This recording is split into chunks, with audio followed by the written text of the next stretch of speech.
আল্লাহ পাক আল্লাহ তাআলা আমাকে আপনাকে হাজির করিয়েছে এবং তার সাথে সাথে আল্লাহ তাআলা রাসূলের কিছু আলাপ আলোচনা শোনার তৌফিক দিয়েছেন। দুনিয়ার দরবারে আমরা সকলে মিলে শুকরিয়া আদায় করি।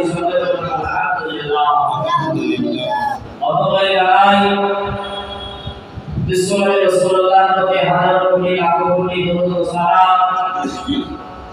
সেনাকে না সৃষ্টি করিলে আল্লাহ পাক না আসমান ভারতের না জমিন না চাঁদ না সূরজ লৌহ কুরসি এক কথায় পুরো কায়নাত কিছু সৃষ্টি করতেন না।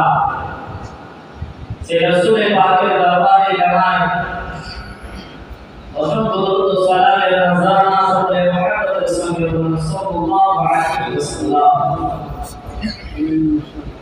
রাসূলুল্লাহ সাল্লাল্লাহু আলাইহি ওয়াসাল্লাম বলেছেন, মান আহাব্বা সুন্নতি ফাকাদ আহাব্বানি ওয়া মান আহাব্বানি কানা মা'i ফিল জান্নাহ।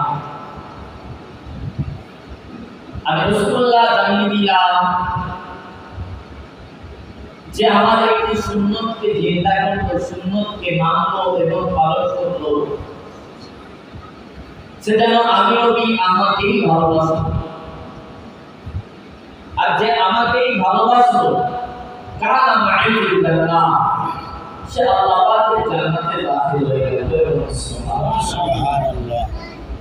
আমাকে আপনাকে দুনিয়ার জিন্দেগিতে চলাফেরায়, উঠা বসায়, কথাবার্তায়, মুআমালাত, মুআশিরাত সমস্ত কিছু দিন থেকে শুরু করে রাত পর্যন্ত বিশ্বনবী রাসূলুল্লাহ সাল্লাল্লাহু আলাইহি ওয়াসাল্লামের আদর্শের মধ্যেই থাকতে হবে, সুন্নতের মধ্যে অটল থাকতে হবে। তাই তো নবী আমার জানিয়ে দিলেন, মান আহাব্বা সুন্নতি, যে আমাকে আমার সুন্নতকে ভালোবাসে, ফাকাদ আহাব্বানি, সে নবী আমাকে কাছে, আমি নবী আমাকে ভালোবাসে। ওয়া আহাব্বানি কানা মা'i ফিল জান্নাহ, সে আমি নবী আমার সাথে জান্নাতে।